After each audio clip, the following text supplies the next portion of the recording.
Record.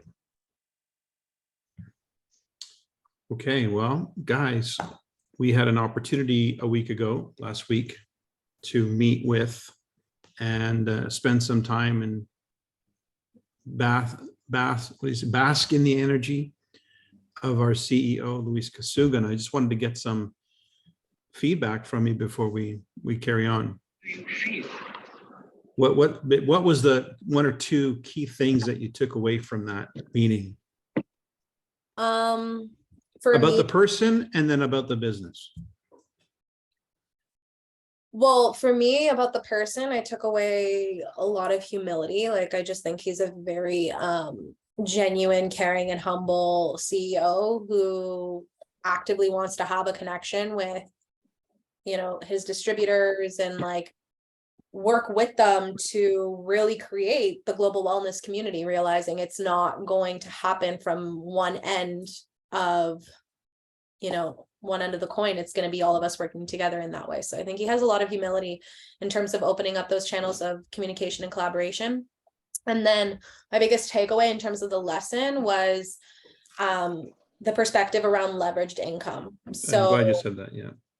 The idea that, like, because I know we all have a tendency, I know every single one of us here has the tendency to like look at what we've done within our Nikken business up until this point, look at the amount of income we maybe generated for ourselves and like see it as not substantial in any way. And the point about the quality or the source of the income being more important than the quantity, not to say that the quantity is not important, but the source of it is critical when we start to think about the fact that every dollar made within this business, within this system, is a dollar leveraged. And that, to me, put it all into perspective. It makes a world of difference when we think about what we're actually working towards and what we're building. So yeah, that one was huge. Cool. Just a point on that, the penny doubling principle, right? Yeah. So if I gave you a penny and I promised to double it every day. Yeah, exactly. What would you take, that or $1 million today? Now, most people who don't understand the math would say, $1 million. I said, well, let's just do the math for a second. I'll give you a penny today, 2 pennies tomorrow, 4 pennies the next day, 8 pennies the next day, 16 pennies the next day, 32 pennies the next day, 64 pennies the next day. After about a week, what do we got? $1.50, something like that. Sounds like that $1 million was probably a better deal. You still think that's the better deal? Well, if you can't take that all the way to day 30, on day 30, I'm paying you $5.2 million. So it's the concept that most people are evaluating this opportunity in the first week. And they're saying, that's just not enough. That doesn't make any sense to keep going. It's not enough. And then they resort back to what they understand, which is trading time for money. They don't understand leverage income because they have not yet reached that bend in the knee where the leveraged income becomes extremely important and exciting. And that is the majority, and I mean 95%, if not more, of network marketers. They want a quick fix. They think they won the lottery by joining the business, and they don't learn this simple principle. They hear it, it's taught to them, there's circles drawn for them, they see it on images every day, but they don't apply it. There's something in their system that just doesn't enable them to stay focused and consistent with this, a disbelief somehow. But the numbers are the numbers. That's the reality. So just wanted to bring that up because I think that, to me, was one of the most important points, the leveraged income. And I'll come back to that because that's what I'm going to talk about tonight. Hey, Sam, how about you? Sorry, took me a second. I think that I really enjoyed hearing him speak and getting a chance just to connect with him. I think he's super, he cares about everyone involved in Nikken and I think at the end it really showed through when he said, when someone asked what's coming for 2022 or whatever, or 23, and he was like, it's your business and you're able to, and he's like, I'm going to do everything that I need to do to make sure that you can continue to do your business. So the fact that he puts not only the company first, but like the people first was really nice to see from him. And then in terms of what we took away, I think he really drove in the idea that like holistic wellness is the way of the future, and like how stark different it is from the way of Western medicine and how we do things now. And it's really about the stories that we tell our customers, because at the end of the day, like they're used to one way, and it doesn't necessarily mean it's the wrong way, but the stories will help solidify those practices that we're teaching other people. And that's really the way to, and I think Bernadette said the same thing. And yeah, that's really what I took away from that, is just how important stories are, and really believing in your community and working on something as a team. It reminded me of a story that I received today from Philippe. He was the guy from Montreal that had to leave early because they had to catch a flight. So he's in Cancun or wherever the heck he is right now. I'm going to share this with you guys, but this is a guy he's videotaping. He just spent 10 minutes with, and this guy's walking normal again. And this is 10 minutes ago, he wasn't able to do this. So this is an interesting, he's capturing the stories. It's important that we do that. I'll share this on the chat later. And with respect to the business, what was it that you gained? I mean, the business, I just said that, like, it's the fact that he reinforced like the importance of teaching others through stories, and Oh, yes. Yeah, that's how we build our business. Okay, good. Moya.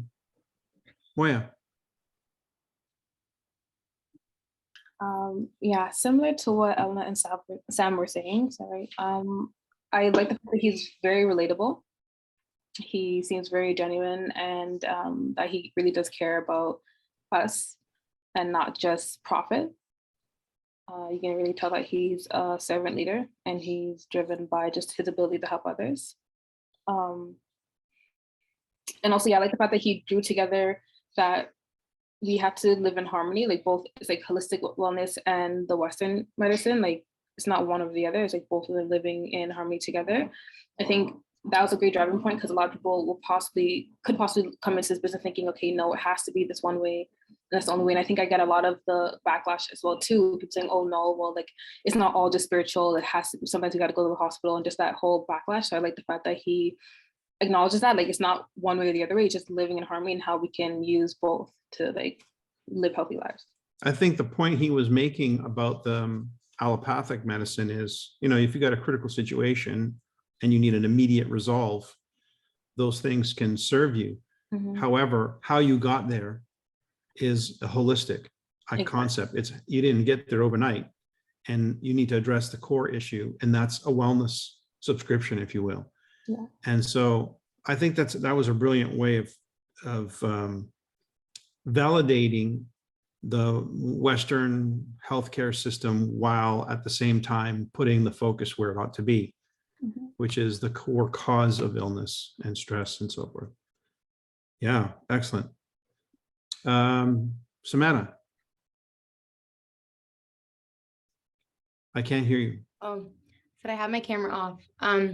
But one of the things that I think I was just very impressed by his PowerPoint really impressed me, because the amount of detail he went into, like we've heard these things spoken our entire life about the business and about how the body works and such, but he just presented it in a way that I hadn't actually heard before.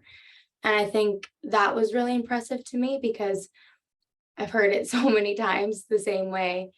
And I didn't think you could really find another way to explain it, but it really just showed me also that like the way he explained it made so much sense. Like it wasn't something that you were trying to convince someone of. It wasn't anything that you had to like pull strings on. It just was common sense, and it was very relatable. So I really loved his presentation. And what was your other question? What about him as a person? Oh, well, he's great. He's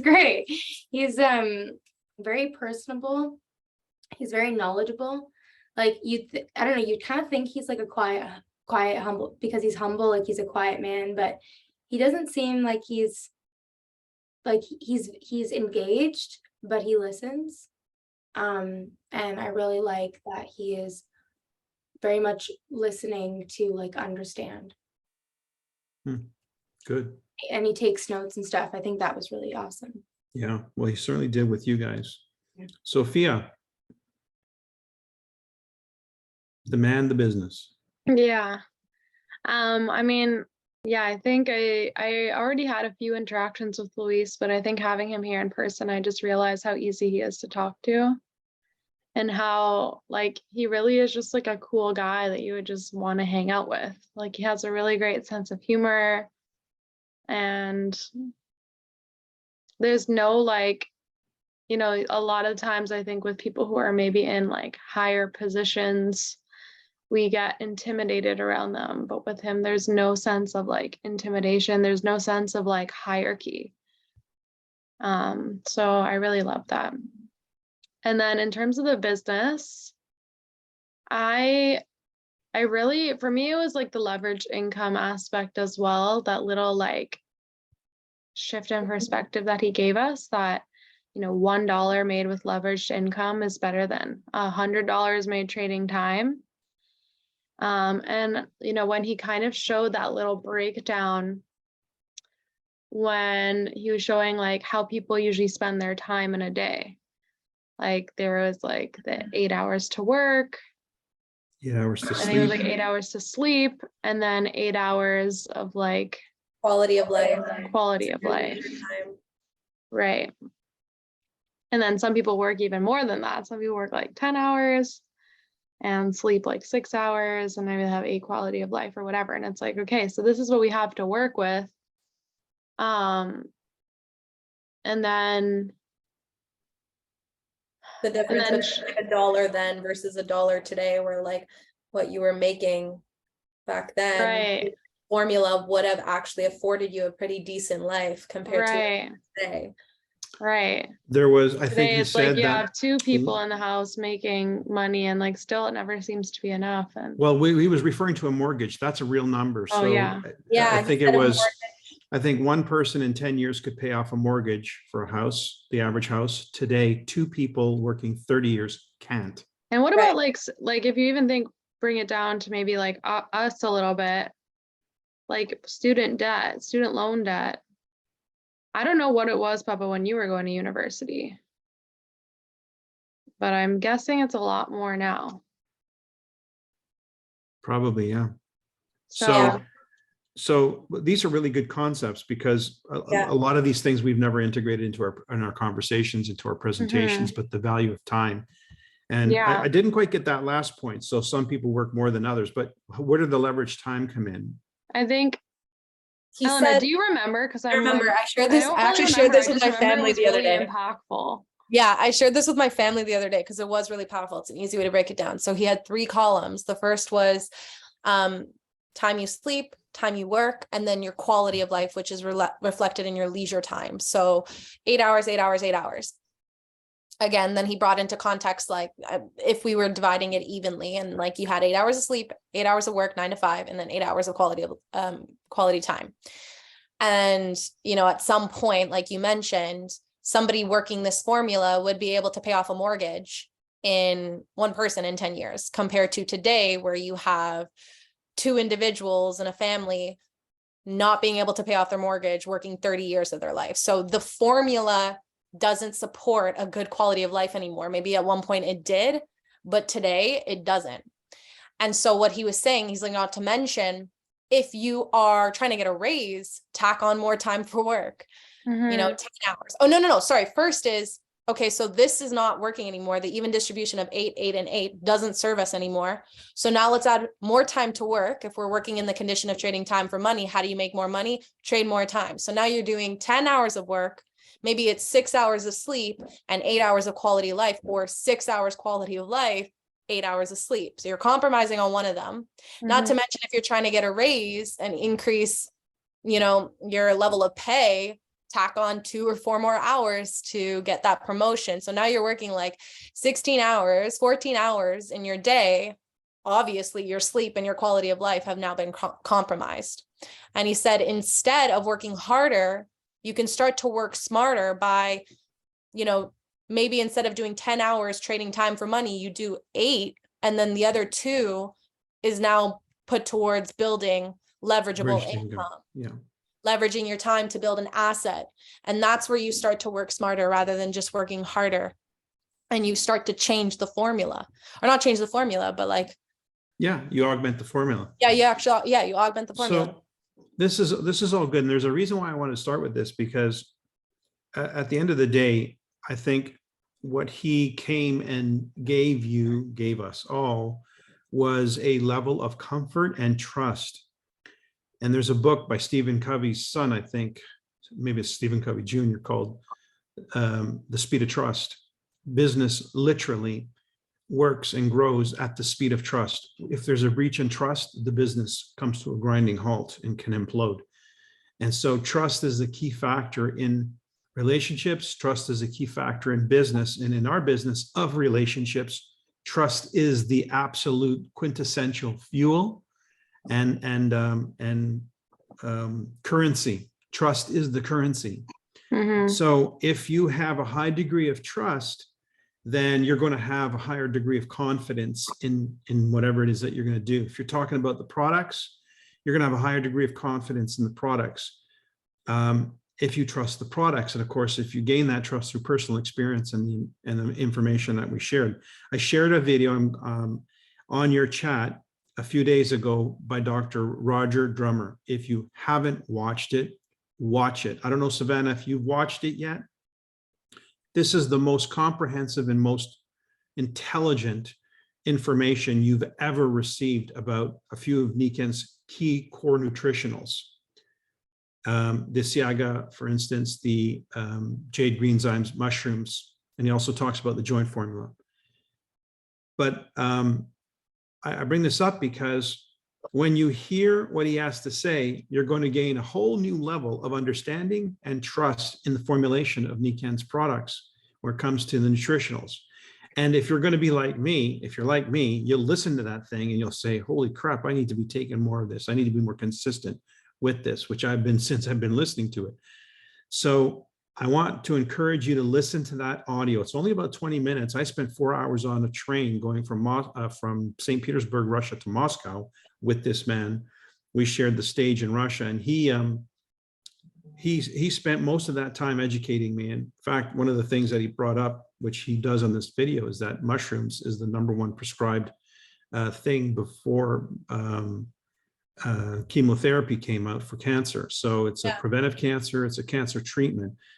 And our Niken mushrooms, when you hear what he has to say about it. So I bring this up because I'm going to share a slide with you where this is going to become more relevant. The concept of trust that we're talking about and leveraged income all sort of come together in this slide I want to share with you here.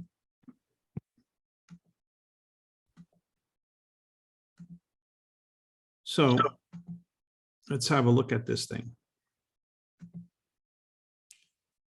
What you're seeing here is an exaggeration, okay, because it's really hard to map out my career, for instance, or anybody's career in Niken, but this is literally the experience of a successful Niken business. Now, you'll notice that the curves are not always straight and they don't always go up. So you might think, well, wait, how can I be successful if the thing's actually going down? Well, let me read you some numbers. This is your numbers. Where are you?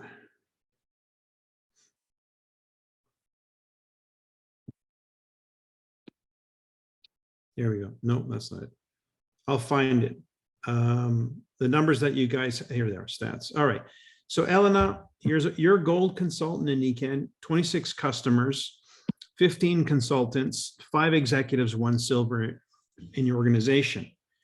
Sophia, gold consultant, 46 customers, 19 consultants in your organization, 4 executives, 2 silvers. In other words, 2 silvers out of 19 consultants, or 1 silver out of 15 consultants in Elena's case. Savannah, 29 customers, 9 consultants, 2 executives, no silvers yet. So 0 silvers out of 9 consultants. So there's a magic number as to how many consultants do you need to have before you break a silver. Notice there's a pattern. But overall, you've got 2 golds, 4 silvers, 11 executives, and 43 consultants, plus 101 customers. All in all, you guys have created some type of a measurable impact in the world with respect to Nikken and the Nikken products in the marketplace. Those are numbers. And there are now people who are aware of Nikken, consumers to the tune of 101 customers, plus your consultants who, let's just face it, a consultant is just 1 foot in the door, whereas a customer is still on the outside of the building. A consultant's 1 foot in the door. They're a little bit more educated about Nikken and maybe a better customer than your typical customer. And then from that come the executives, those who stepped into the ring a little bit further, and they're maybe making some influence by creating some customers of their own, direct selling, maybe even sponsoring 1 or 2 people. And then from that group, there's going to be those who emerge as sales leaders, team leaders on your organization, of which there's 4 silvers. And from that, you've got golds, 2 golds. So your numbers are actually really high statistics. They're really good statistics. I can tell you what the Nikken numbers are because I track them. And you're better than the average, much better than the average. So I wanted to point this out because what you're looking at on this graph is what you're experiencing. You experienced a movement. So create core circle of influence. So you guys went out and started creating customers and consultants. Those of you who took this on as sales leaders, you created a bump. Let's call that bump your silver run, AKA your gold run. So you created a movement. Now that movement doesn't sustain. How come? Because as you see your numbers, how many of the people that are on this number went to silver? A percentage. How many went executive? A percentage. How many customers became consultants? A percentage. How many stay active? A percentage. It's all a percentage. So it comes down, but it normalizes. Now, those other bumps that you see here, this is the movements that you'll create over your years in Nikken. You'll do more than 1 movement. You may go into another recruiting explosion. You might find a new tool or whatever. You might get excited about a new product. You might decide you want to change rank. You might be going for an income goal. There's various reasons as to why you might go into another campaign. I did 4 very aggressive campaigns in my Nikken career. The first was the most aggressive. That's why they're smaller down the road. But I did 4 campaigns. The first one took me to gold, the second one to platinum, the third one to diamond, and the 4th one to royal diamond. So those campaigns progressively moved me in rank because that was the objective. But here's what happens with every campaign. Your team starts to do what you did to some degree. And if you can hit a critical mass to a larger degree, it starts to replicate. And this is the effect of the team replicating, and it peaks as well. And then it starts to fall off as the volume starts to go lower and lower, and the new growth is down deep into your organization. Like my growth right now is down in 7, 8, 9, 10th levels, which is out of my pay line. So the income is going to come down because the volume is going down below my pay line, but it reaches a normalization. It sort of normalizes itself. So that is the income we call the replicating income or the duplication income. Okay. Now there's this other curve. This is the curve that's the most exciting. I used to call it the red curve because it used to be red in color. Ben changed the color on this slide. But this is your true passive income. Everybody who ever gets involved in Nikken, whether they're a customer, a distributor, an executive, a silver or beyond, is a customer.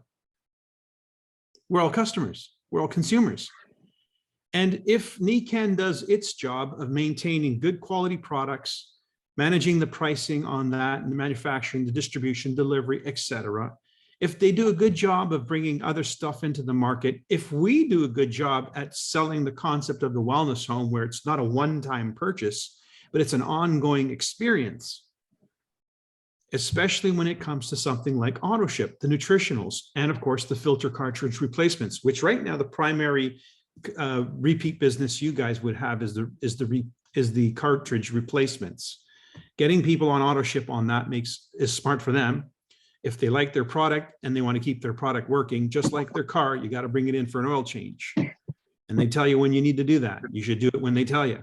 Similarly, Nikan requires you to change your filters if you want them to perform at the levels that you were, the reason you bought them in the first place. So that auto ship, but nutritionals and our skincare line are optimal for this type of a concept, as well, of course, the introduction of other products. But that curve is the one you're ultimately building.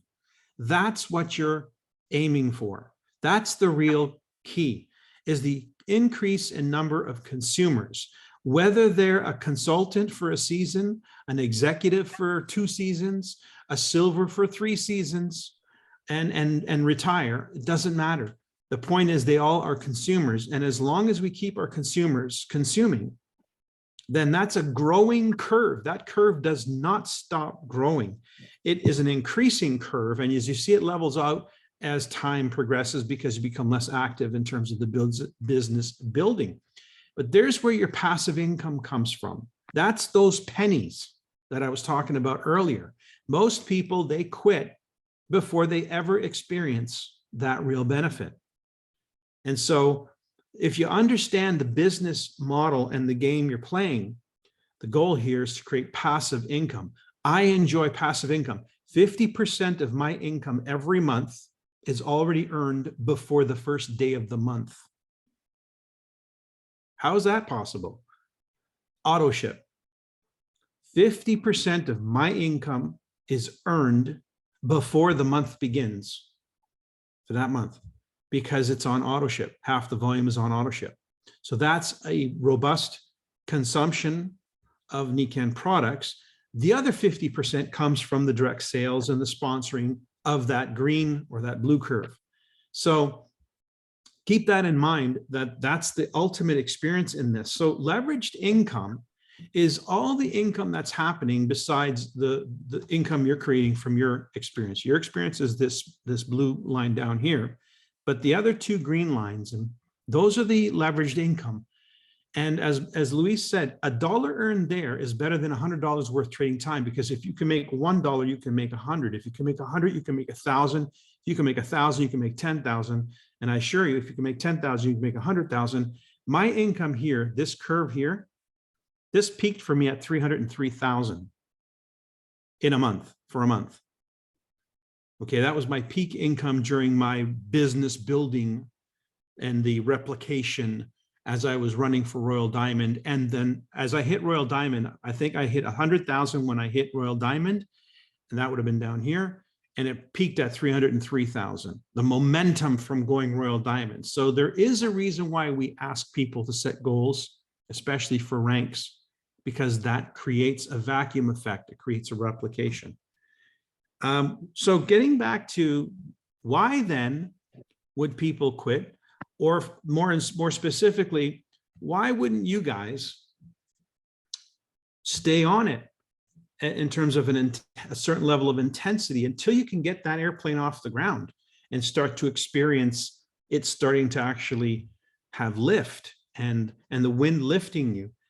And I can tell you one of the reasons is trust, why people don't. If they have a failure of trust in the company. Now, you guys know this report we do: belief in the company, belief in the products, belief in network marketing, belief in yourself. I would change the word belief, trust. Trust in network marketing, trust in the company, trust in the products, trust in yourself. Do you trust your ability to actually succeed? Do you trust your ability to work with people and to help them succeed? That's a huge, huge factor in why you may or may not be doing more than you could. Do you trust the company? And I hope that. And I just want to jump in here and say, and if the answer is no, that's okay. And we want to work on that. Yeah. It's like, just because the answer might be no right now, it's not a reason to like run away or quit. It's like an invitation to reflect on that and an opportunity to change that. Yes, it is. I was reviewing one of my talks back in, I don't even know what year this was, 2006. It's called Crossing the Chasm. It's all about belief. So this whole conversation on this audio is about the ABC, the concept of the ABC. Where you are lacking in any one of those categories, belief in self, belief in product, trust in self, trust in product, trust in the company, trust in your own ability. Where you are lacking, there's somebody who is not. And that is typically, if you're fortunate, somebody in your upline who has gone through the chasm, has crossed the chasm. They've gone through the valleys and they've come out of it, and they understand now the dynamics of that experience, and they're rock solid in their trust and in their belief. Your person, how you work on this, because it's a work in process, a work in progress, is how do you build trust in the company? Get close to the company. And you couldn't get any closer than you got last week. That's why that meeting was so important. I remember when I first met Masuda in Japan. And then when I first met Tom Watanabe, and when I first met my mentors, the people who were the most important influences in my career, because once I realized they were the real deal, then my faith in and my trust in that was rock solid. So that gave me something to lean on. It gave me something to sell. It gave me something I could position because I had 100% belief and faith in that.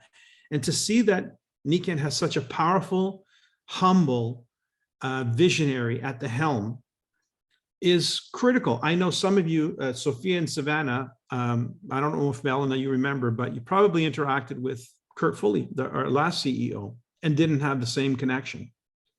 But with this CEO, you have a very strong connection. That matters because it is one of the fundamental things that you have to have in place in order to be able to represent this with confidence. If you're going to attract people into Nikken, you have to have these building blocks, these things that you can share. And one of the things is your belief in Nikken. And that stems from Nikken as a company, but it's people. It's the people running the company. It's the vision and the integrity of the people running the company. That's Nikken. And you just got a really up close and personal with the CEO. So I'm hoping your experience of that has been fortified.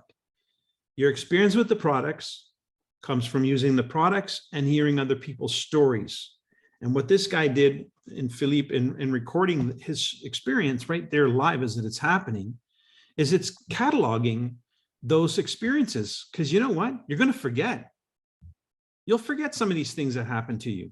You'll forget how great it made you feel when you saw that reaction in that person, and you know you had a hand in it because it was you who shared that gift with them. You need those things when you're in the valleys. You don't need those things when you're, when everything's going right. It's when you're in the valleys, in the dips, which are inevitable in the business, that you need to remind yourself that what you're doing is rock solid. It's a good thing. And more of it is better. Then there's the belief in network marketing. The only way you're going to acquire belief in network marketing is through experience. Belief is experiential in nature. This is the only way to gain belief is experience. It's either our experience or the experience of others. And it's more powerful when it's our own.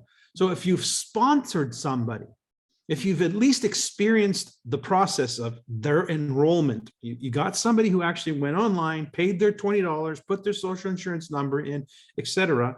You got somebody through that process to that degree. You've done it once. That's like that leveraged dollar. It's you've done something now that you never did before. Now do it again and do it again and do it again, understanding that a certain percentage are going to be customers, a certain percentage are going to be distributors, a certain percentage will move on to be executive, a certain percentage will move on to be silver, a certain percentage will move on to be gold and above. It's just what it is. And I'm okay with what it is. The reason why I have still hair on my head is because I learned to accept that it's okay for people to give up on themselves. That's the hardest thing to do, to be that thing for somebody who's naturally a caregiver, somebody who naturally wants to take care of people, who naturally wants to see others succeed. The hardest thing to do is to watch somebody struggle and to watch somebody hit a wall. Savannah's not with us. There was a talk your mom gave at one of those Team Diamond events and it was about the caterpillar, or the butterfly, I guess, a caterpillar turning to the butterfly. And the story was that if you see this butterfly struggling, if you see the butterfly struggling in the cocoon, and you take a little light razor and you just open it a little bit to give it a little bit of hand so it can break out, you've killed it. You've guaranteed its death, because it's actually in the physical struggle that it's building the muscle that it's going to need in order for it to actually use its wings to carry its weight. It's the struggle of trying to break out of the cocoon. That's nature's way of creating the experience for the butterfly to be able to actually fly. And if you deny it that struggle, you kill it. And it's the same thing in human development. You've got to let people hit the wall, sometimes more than once, so that they develop a healthy humility, which enables them to be a little bit more open to learning if they still have confidence, if they still have courage. So it's a balance of having a strong ego, but at the same time balancing it with humility so that you maintain the idea that you need to learn. So in our business, it's the same thing. Crossing the chasm, you're gonna struggle, but there is help, to help you get through that. Whether it's learning how to network market or it's learning how to be a good leader, the help comes from people who've done it. And in this business model, we actually not only are encouraged to lend that help, but we actually get excited about it. I know Sophia, for instance, Elena, maybe Sam, you're starting to experience it. Certainly Moya, you get a real bang, you get a real kick out of helping people. I mean, that's your payback. The money is great, but you don't do it just for the money. It's important to get the money and that you can afford to do it. I tell people when I'm at a trip somewhere, wherever it is in Nikan land, I say one of the things that I'm happiest about being here is that I can afford to be here. That I can actually get on a plane, fly here, stay in a hotel and do this. I'm so grateful that I can do that. I can afford, because if I couldn't afford to do it, I wouldn't be doing it. And I would be losing out on one of the things that I get the most out of, the teaching, the training. So if you're naturally governed that way, realize that that's a good thing. And there's people in Nikan that are like that, myself included, who will help. That's the A in the ABC. They're the ones that will help you overcome what you may fall short in when you're falling short. That's critical to this whole experience. You'll never get to the top on your own because it's not for somebody on their own. It's not designed to be that way. So learning how to trust your upline is also part of it. And there's a biblical passage that says what you need to know about that. Judge them by their fruits. Ye shall know them by their fruits. So how do you know if anybody knows something? What's the fruit that they've produced? The tree that's the fruit that's coming off the tree they've generated. That's how you know you can trust somebody. You'll know them by their fruits. Now, think about this. Last point. What if you were able to get one person to where you are at? Coming back to this screen, if you got one person to where you are currently at, that means they will have had to have created an explosion of volume, generated a bunch of customers, a bunch of consultants, a bunch of executives, and then they go silver themselves. And in the case of Elena and Sophia, they go gold. So you've now created this curve for somebody else, which means you're starting to do this curve right here. The second one, the replication. This is the first one, and you guys have learned that one. The next challenge is this one, is to actually replicate what you've done. And you don't need to know more than what you already know. But you need to know that what you've done is actually good. You've got to trust that what you've actually done is not a bad thing. You can look at your results and misinterpret the results. And I can tell you, if I look on my genealogy, which I've done for years and years, the level of activity is 30% on a good day. It's usually down in the 20%. That means of all the thousands of people in my network, about 24% of them in any given month are actually doing something. That's not a lot. You might think, wow, what about the other 80,000 people? Well, this month they're not doing anything. So should I cry over the 80,000 people who aren't doing anything?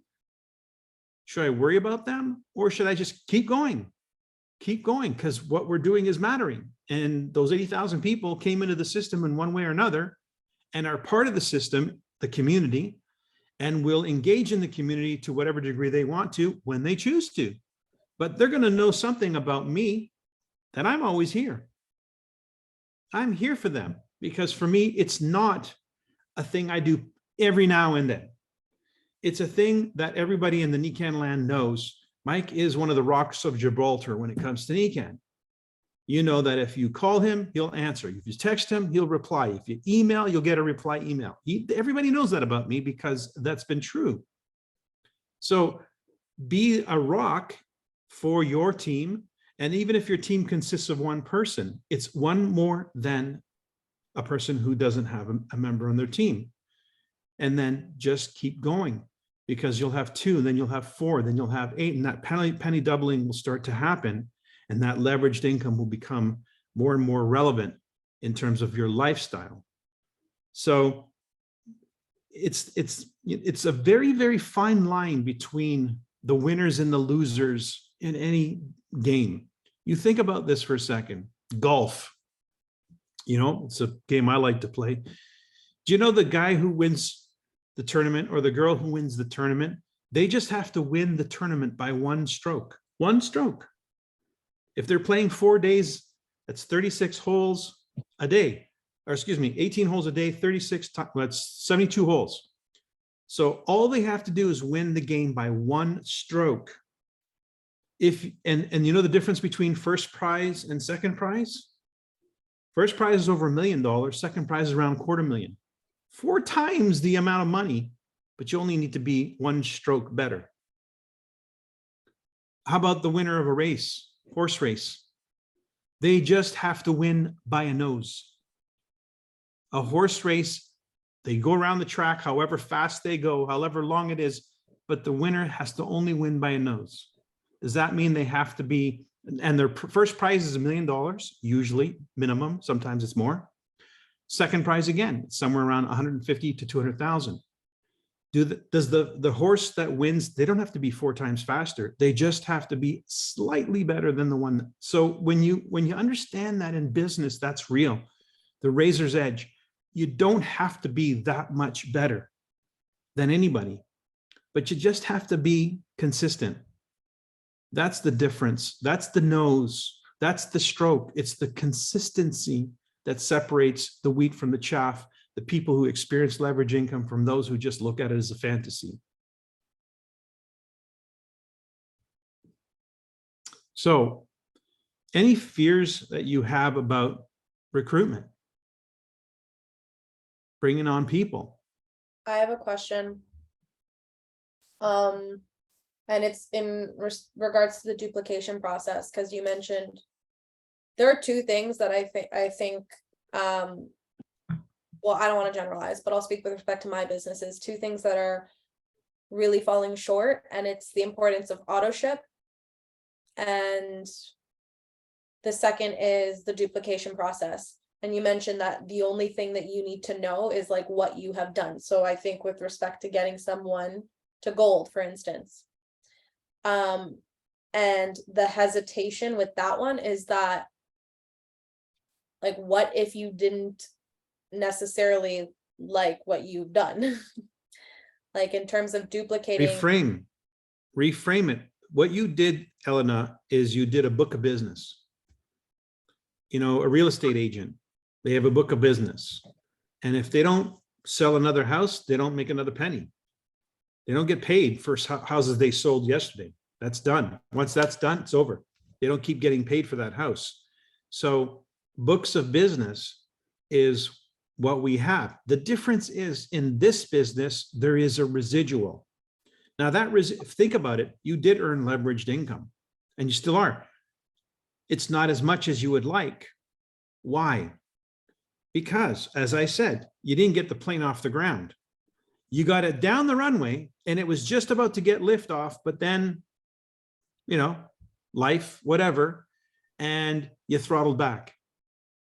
And so you didn't get the lift off. You didn't get it off the ground. Once you're in the air, you can level off, you can cruise, you can then decide where you want to go. But getting the business off the ground, any business, restaurant business, clothing business, flower business, any business requires a commitment to a certain window where you reach that critical mass. Most businesses, they don't see positive cash. They're not in the black for 3 to 5 years. That means if they put 50,000, 100,000 in getting that business going, marketing, materials, inventory, whatever, maybe more, lots more, you know, you're the cheapest franchise is like $80,000. So how long is it going to take before they've made that $80,000 back? Never mind starting to actually pay an income to themselves. Yeah. Yeah, But to be in honest, this business, you broke even in your what, first month, second month, you were past that, you were already making a return. yeah. I think what you said about the committed window is important, because I think it's literally the idea of like a launch, the shortened period of time where you're like, this is going to be heavy activity. And I do agree, like there needs to be those windows of that taking place, not throughout the entire length of your business, but at least in the beginning periods of getting it started. There needs to be a launch where you are like actively calling people into, you know, what it is that you're creating and what it is that you have to offer. There's 2 points of view to that, because I don't know that I agree with that as an exclusivity, meaning, yes, I'm totally in favor of a launch. I like to get a person to silver in a week. That's my goal. If they don't go silver in the first week, then we're not on the same page. So why in a week? Because we can do it, because it's better if we do it, and because they'll gain a lot of experience and excitement in that first week. And why stretch it out over time? I don't have that much time to give. So I want to get it done, especially if I'm traveling to get it done. If I have to go to another city to help somebody go silver, I don't want to be there much longer than I have to. So I want to make it happen in the time that I'm there. And it's not a lot. It's $6,000 a business. We could do that in a night. I used to do that in a night. So it's all in how you project it, what you intend. But conversely, somebody who's doing this as a part-time thing can also achieve the leveraged income, can also hit critical mass. But there's one thing that they have to do without fail. What do you think that thing is? They have to take that launch that would have happened in a short period of time and just expand it over a longer period of time. What happens in a launch? You contact people every now and then, or every day, 3, 4, 5 people.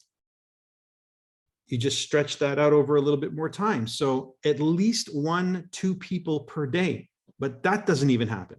So how can anybody expect to legitimately own a successful and thriving business if they're not even committed to that business themselves? Yeah. And what is the business? If we were going to say the business I'm in is really, do you have inventory? No. So you're not in the inventory business. Do you have R&D department? No, you're not in R&D. Do you ship the products? No, you're not in shipping. What the hell do you do? What exactly do you do? What's your business? Marketing. What does that mean? I tell people about Nikken in interesting ways, in personal and in interesting ways. I tell people that's what I do. My job is to share Nikken. That's it. I don't inventory product. I don't ship product. I don't pay for product. I don't do research and development for product. I don't have a secretary. I don't have commissions department. None of those things. I don't have to go looking for product. None of those things. All the things that most people have to deal with in any business, I don't do those. What exactly do you do? I share Nikken. Well, if you're not even doing that with any degree of consistency, you're not in business. Because your whole thing, the only thing you do, what Nikken is paying us to do is to share Nikken. And we know out of X number of shares, we get Y number of customers, M number of consultants, N number of executives, B number of silvers. We just know out of sharing. And if we're not sharing, those percentages are going to be low, and we're not going to be able to create the momentum and the volume of business in a time frame, because we get paid by the month. So that means we have to produce a certain amount of business in a month. It's not in a year, it's in a month. So if we're not even consistent with a monthly behavior, then what exactly are we expecting here? I think we need to get better at understanding and identifying a person's why. And the reason why I say that is because I think a lot of the resistance that I've noticed for myself and also received and been reflected back to me with respect to sharing it is doing it in a way that is authentic and genuine to me. And I think that has to do with every single person's individual why, and us as consultants, us as sponsors, learning the skill of helping someone unpack that why, because when you can tap into that, that's the message you share. That's the reason why you're doing it. And this is the vehicle that allows you to do it. Like, because I think there's a lot of apprehension towards, like, in this day and age, when we see people sharing and also running and marketing very like soul driven businesses, it is like, it's an abundant industry these days. It happens everywhere. I think there's a lot of apprehension towards like picking up the phone and calling someone and just saying like, I think I found a way for us to make money. It can work in some ways. It can work in others. But there is one strategic advantage that we have, and it's demonstrated in this guy's video. What this guy did in 10 minutes, nobody's doing. Like, there's not too many, not even a chiropractor. I mean, not too many people are doing what this guy did in 10 minutes with Nikken product. So could he do that over the phone? No. Could he do that over the internet? No. He's on vacation and he's doing it. So, oh yeah, for sure. In person and like having those experiences, I think is very, those are very powerful. The phone is to make the appointment. Now you might say, well, that limits my ability to expand the business. It hasn't limited my ability to expand the business. I have a business that's international, but I don't look to be everywhere. I just simply look to, grow where you're planted, and the network will naturally expand from there. So if I wanted to expand in Colombia, I'd look for a Colombian in Toronto. Because they have family in Colombia. I don't even speak the language. So I would find somebody here to expand there. Things like that. But the key, I guess the point I'm making is, yeah, we may sound like a lot of people, but we're not like a lot of people. And that's going to come across as they get more exposure, which is the sharing process. And that includes any demos you can do, either in person or remotely. And with respect to the why, Elena, some people don't even have their why for a long time. So we can't just be focused on that. That's the only thing. It might be a product experience that drives somebody into the business.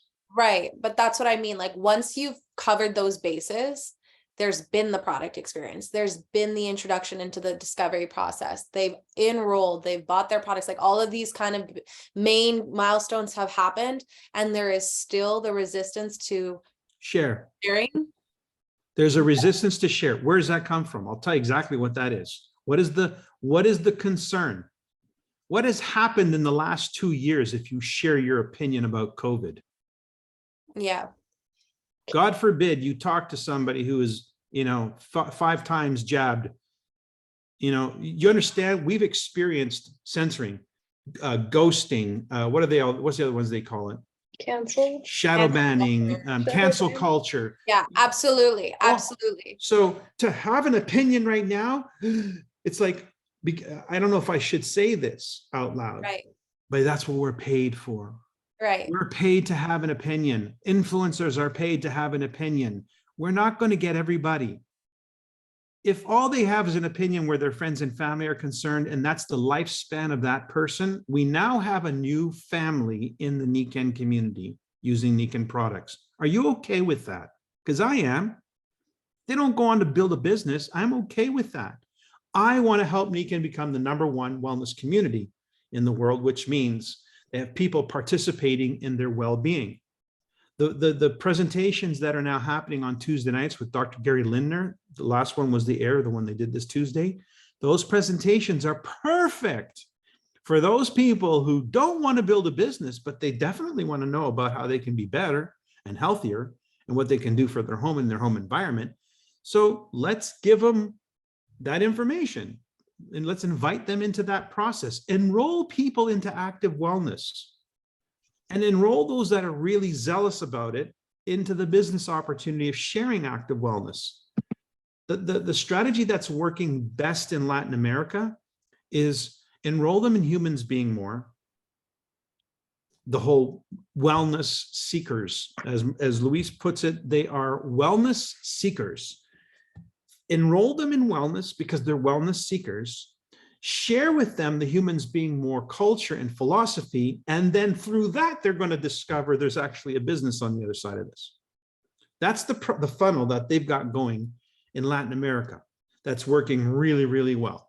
So it's enroll the wellness seekers into the community and culture of humans being more, and then they discover the business through that experience, and then they activate their business. In fact, in the interviews that I've done in Latin America, it's really interesting. They have 2 dates. They always tell me when they join Nikken and when they launch their business. They always have 2 dates. It's a culture in Latin America where they have when I join Nikken and then when I actually launch my Nikken business. So it's not the same day. Nope. So there's a process that they engage in once they join Nikken. And their motivation for joining Nikken starts with the experience of well-being and that wellness culture. Then they learn about Nikken by being invited to presentations, and they see the glitz and the glamour and the recognition and this and that. And they start asking questions. What is that? Why is this person standing up? What are they being recognized for? Oh, they did this, that, and the other. And oh, that's interesting. So they learn about the culture and the business of Nikken on the back end, not on the front end. That's inverted from what I've always done. And I've never made bones about that. I've always been a person who leads with the business idea, the vision, which leads to the business, and then is cemented by the product experience. And I have no objection to either methodology. Both of them work. And right now, if you're saying, well, we don't want to sound too, I'm going to tell you one thing. As we go into a tanking economy, as 2023 is gutted, people are going to be financially gutted in 23. Do you think they're going to have disposable income to buy luxury items or what they perceive as luxury items? No. So a water filter or an air unit is going to be very expensive to somebody if you're looking at them from the angle of, let me introduce them to the wellness experience and then we'll drive them into the business. It's not going to fly. What will fly is you need to make money, and you need to make money fast. I have a way. I have a solution if you're interested. Mm-hmm. Now, that air product or that water product is a business investment. Mm-hmm. People will invest to make money, but they won't spend money in a down economy. So keep that in mind. We're about to go into that in full steam. So I don't have an issue with you guys saying, I want to pitch the business up front and look for people who are looking for opportunity versus pitch the humans being more experienced, the wellness experience, whatever works. I don't mind you have both oars in the water, because I think that's probably a good strategy, is to have both oars going in the water at the same time. One is your business, one is your product, and they're both going like this. Have both engines running. So when you do your social media stuff, do both. You know, and in fact, do 2. Have 2 social media pages. One is strictly business and the other one is strictly consumption type stuff.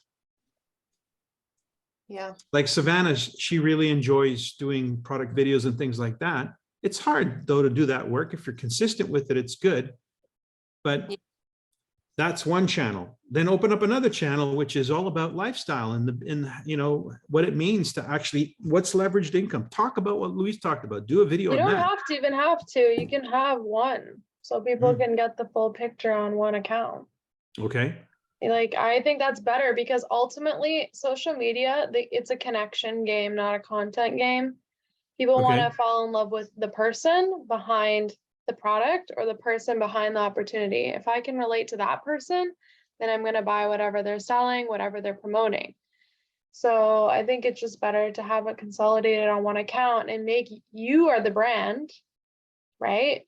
It's like you are the influencer, you are the person of influence who is there to show up and serve people in whatever way you can. And these are just the modalities that you have to serve people with.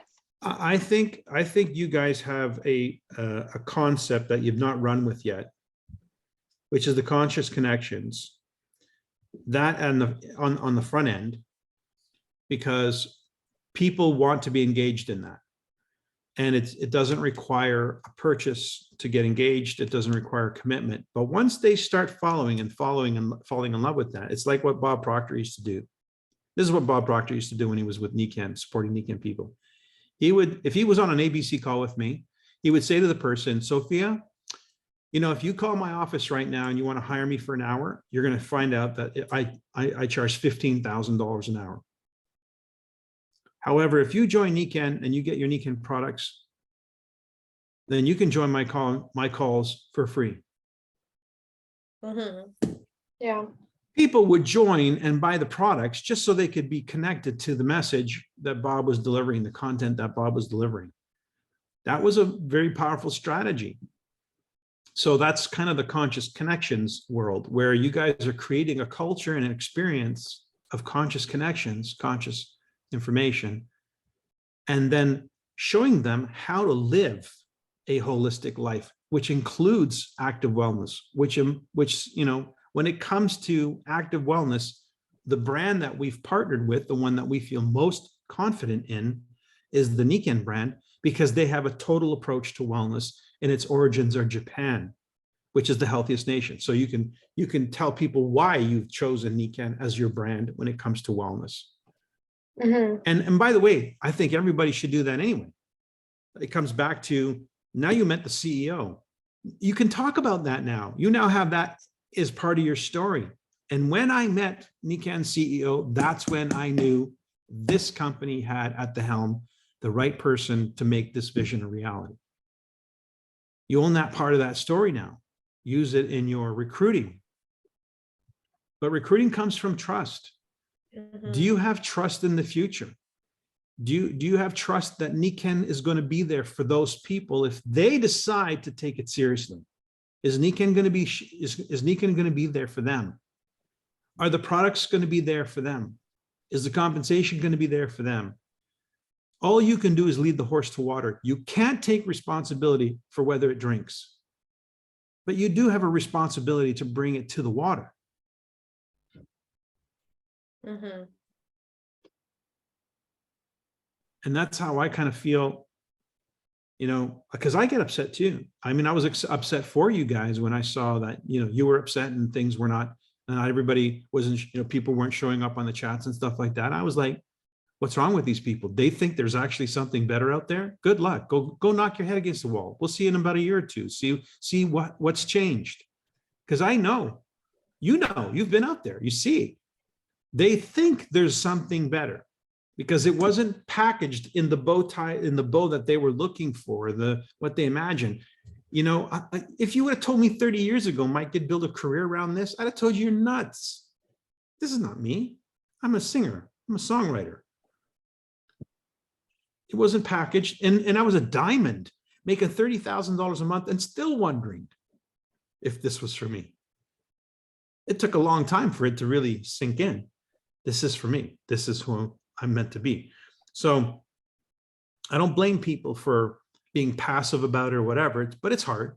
I get emotional about it too. But at the same time, what's the truth? You listen to a guy like Richard Brooke, who wrote The 4-Year Career. I love Richard. He tells it like it is. If you're not tapped into his Facebook page, just do it. He does this thing called SALT, daily dose. I think it's a daily dose or daily dose of salt. It's a thing he does like 5 or 10 minute live every day. And he just drops these pearls. And this goes back to the story of you can lead a horse to water, but you can't make him drink, but you can put salt in their oats. Salt makes them thirsty, which makes them want to drink. So he does your daily dose of salt to make you thirsty, so you want to drink. It's a good strategy. But anyway, the point being, you can lead the horse to water, you can't make him drink. What does it mean to salt their oats? It means to create desire, create the will, the want. That's where Elena, the story of the why comes in. That's where, you know, your first conversation with your new distributor and they tell you why they want to do this. And you know, it's not really the why. They're not there yet. They still haven't connected with the real why. It might take 2, 3, 4, 5 exposures and conversations where that why comes back up, where they finally hit the why.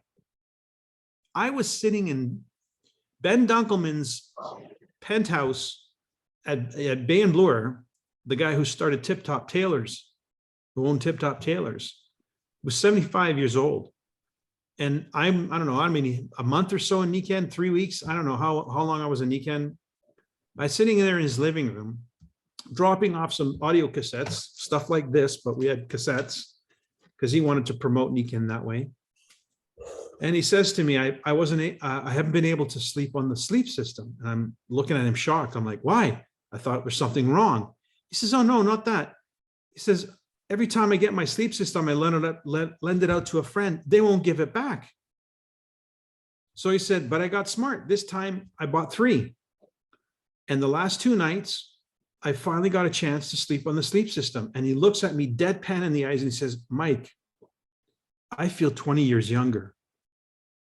And man, when he said that and the way he said that, and I felt the feeling he was feeling, I literally, the tears started welling up in my eyes. And I was thinking to myself at that moment, an awkward moment, what the hell is this? Like, is this for real? Like, this is really happening. These things are really making a difference in people's lives in a significant way. And that's when that phrase that we talk about starts to happen. They say you first get into Nikken, then Nikken gets into you. It's those moments where you're just like, wow. And that's maybe not happened for you yet, but it's definitely in the cards if you keep doing it, because those moments come. And when they do, they're so powerful. I've been in rooms with hundreds of people, not a dry eye from some of the stories I've heard. I mean, not a dry eye, myself included. It's just amazing to hear how some of these products have changed lives in such meaningful ways. And that's when you realize, Jesus, this is way more than about a business. Yeah. Okay. I think let's wrap it up here. Okay. Well, listen, I'm available anytime you guys want to just hit me up with something. You know, I love what I do and I like to do more of it. Thank That's you. good. Thank you for coming on tonight. My pleasure. I'll just wrap up and you guys close up. Thank you. Thanks so much, Mike. Pleasure. All right, guys, we can pretty much just wrap it up there. Like, I don't really know if there's much else to talk about, but we just need to really figure out what our plans are for this Sunday, because we ain't got none. I mean, we do have plans. They just haven't been finalized yet. We just need location. That's it. And that's gonna depend on what Patrick says. And then I can also reach out to Rima too and ask her. But then we'll have to do it in Kleinberg. Yeah. So we'll finalize that tomorrow then, hopefully. Yeah. Okay. Okay, guys. Have a good rest of your night. Good night, everyone. Bye.